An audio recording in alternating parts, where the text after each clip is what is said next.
I'll keep it short, so if there's any questions, you can ask them. My name is Jim Hellmold. I've been on the Sheriff's Department 25 years. I'm currently the Assistant Sheriff over Patrol and Detective Operations throughout Los Angeles County. And I'm running for Sheriff to strengthen public safety and restore public trust to a troubled Sheriff's Department. Over the last couple years, the Sheriff's Department has been brought down in the mud, really, because of the actions of a few people. And it's time to focus on what needs to be fixed, as we've already been done. I was brought in as a commander to work with the Jail Commission to implement reforms to actually address a lot of the issues that were brought up. And so as a commander that was brought in to implement these reforms, we had to develop policy, supervision, and training to ensure that long-term our Sheriff's Department was functioning in a way that you would expect. The only problem with some of the things I heard tonight, and rather than go on a tirade and be angry about failures I had in my own career, as some of the other candidates have expressed, what I will talk about is why it's important to have a leader who will bring up real reforms as opposed to kick and scream about how ineffective they were on a department.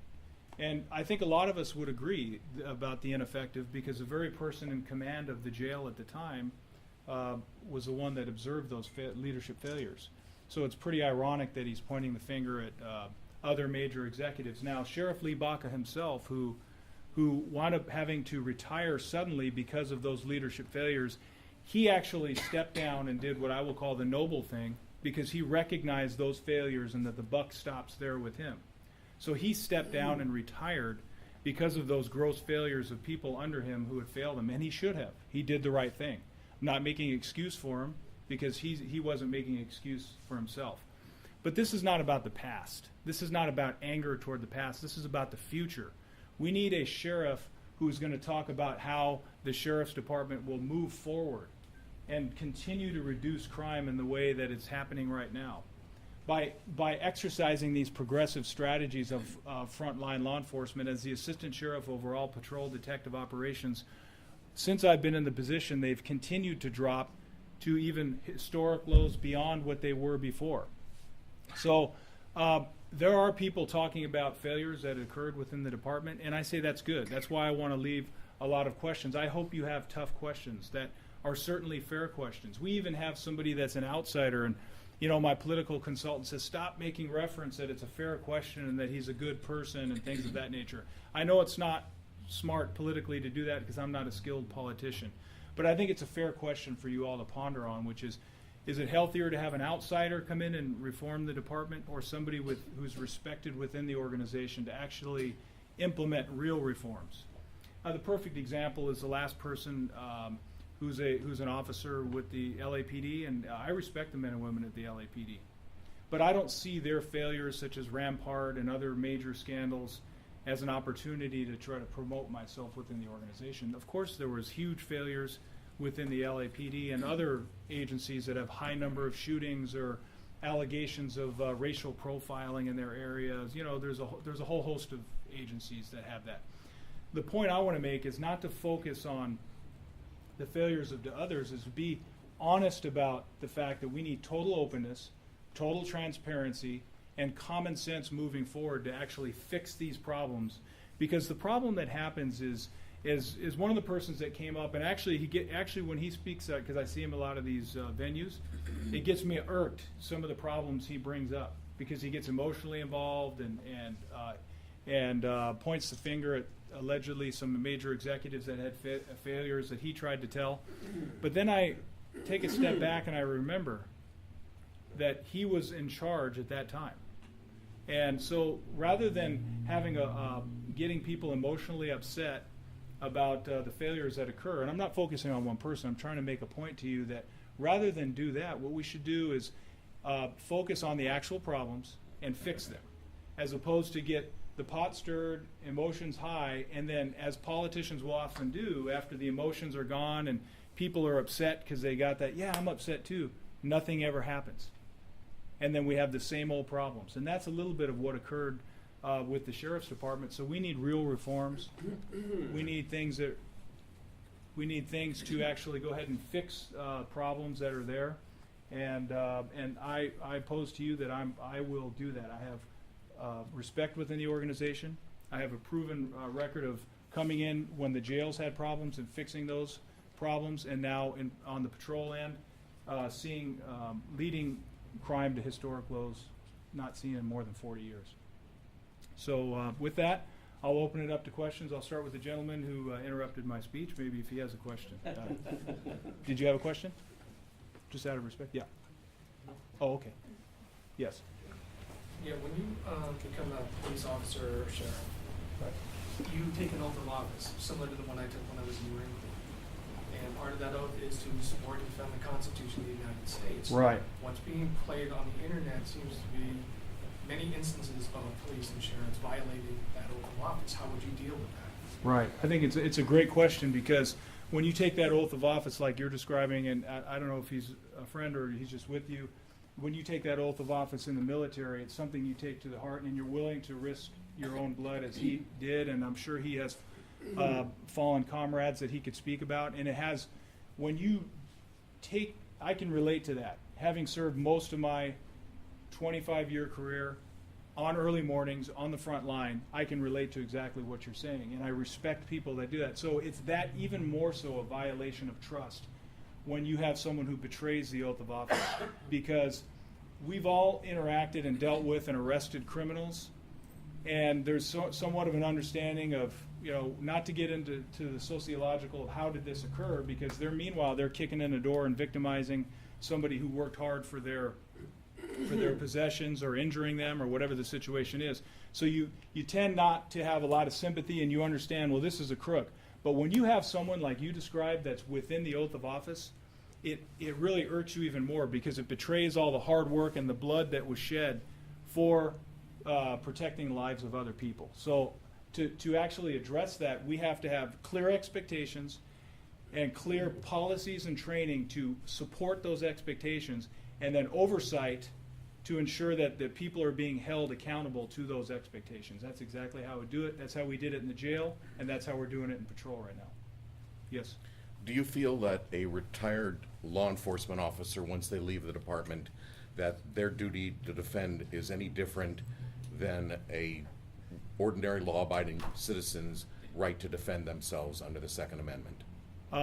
So here's how I would address that. You see, I'm not going to skirt it, and it's probably not going to be exactly what you have, but you do deserve the respect of a truthful answer. Being on the front lines, I have a take just like you do, and I have to give respect to people who have a first-line take. When you've held a 2-year-old child who's been shot by gunfire and tried to resuscitate their life, and it was unsuccessful due to gunfire, and you've repeatedly hundreds, if not thousands, of homicide scenes, personally involved in. I'm not talking about statistics, I'm talking about persons. It does drive a sense of, I want to try to limit the number of firearms on the street. Now that being said, I also concur with the fact that people may not be so brave to be involved in shootings if they expect that, hey, you know what? There may be able-bodied persons that can return fire back at me. And so I understand that notion.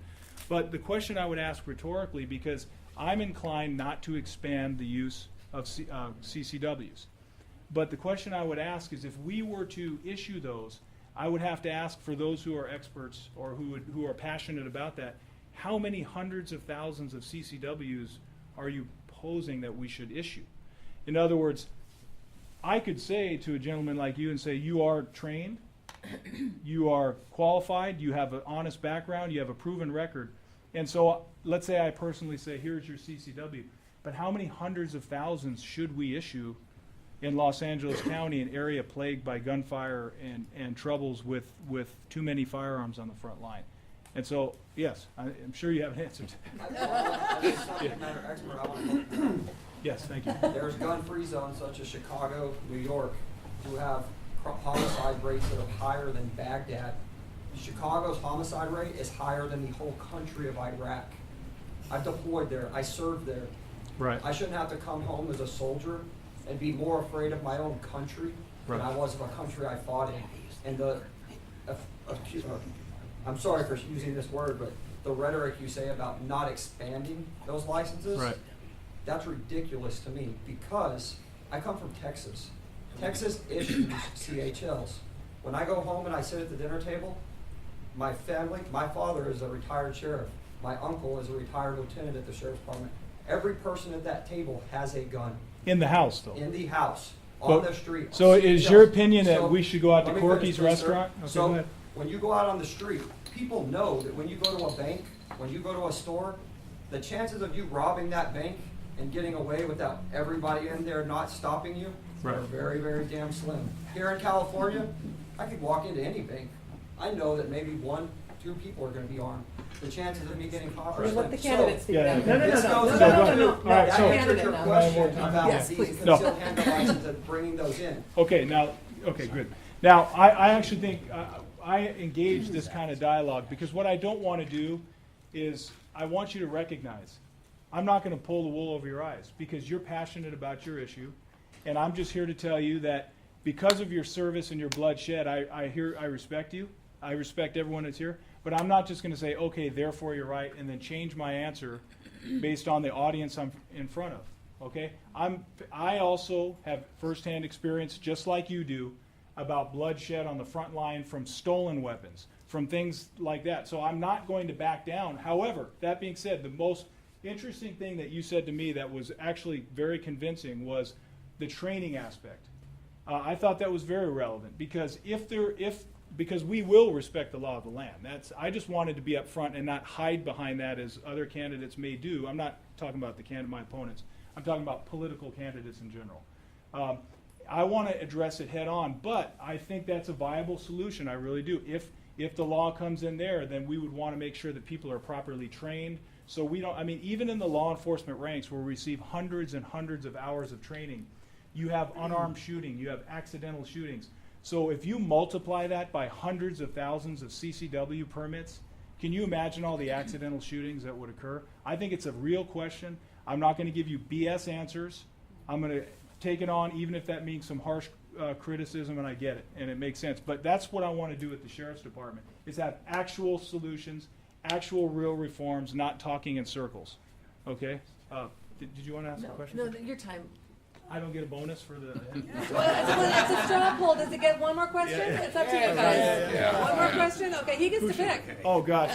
Out of respect for him, I think I probably should. Okay, so, thank you. all right. I'm sorry. So you had made a comment about my interruption, which Right. I really didn't feel I did. Right.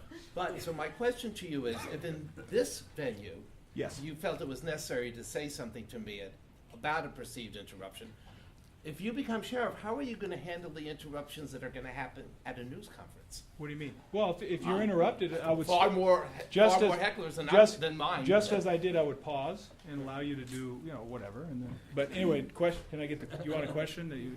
Oh, no. I want to stay Oh, on point with the actual Yeah. relevant. I got that's relevant.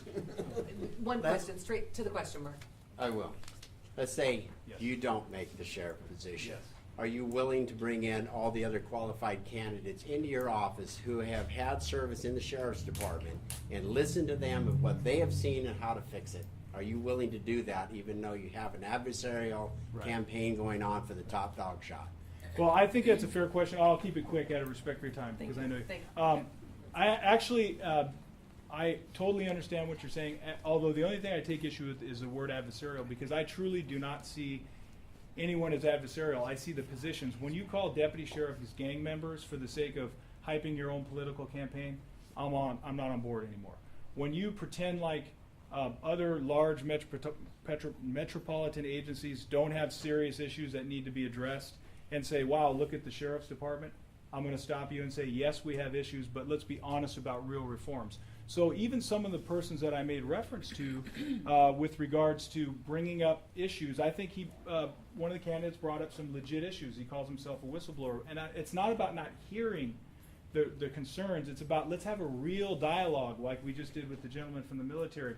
Even if we disagree, let's have an actual dialogue that actually gets things done as opposed to rhetoric such as deputies are gang members. When you go to the LA Times, a perfect example, he made reference to the LA Times and said, you're going to see an article about me in the LA Times. What it is, there's an article, and there's another news article about the sheriff's department and tattoos and things of that nature. I had absolutely nothing to do with that, but yet you want to try to have a rhetorical, sort of adversarial conversation about you caused this. Okay, let's just be honest about the whole issue of cliques and tattoos, whether it's areas like LAPD has had, Shootin' Newton or whatever, things like that. See, those things aren't talked about. But it's real that you have military organizations, Screaming Eagles, stuff like that. If that's a problem that our culture needs to talk about because of the violence that's associated with it, I think we should have a healthy conversation. But we shouldn't pretend that it's only the Los Angeles County Sheriff's Department. And I won't stand for our deputies to be continually trampled through the mud and called gang members and things of that nature without at least commenting back and getting back to a real conversation. So anyway, I'm sorry I Thank you. kept it too That's long. good. No, that's great. Thank you.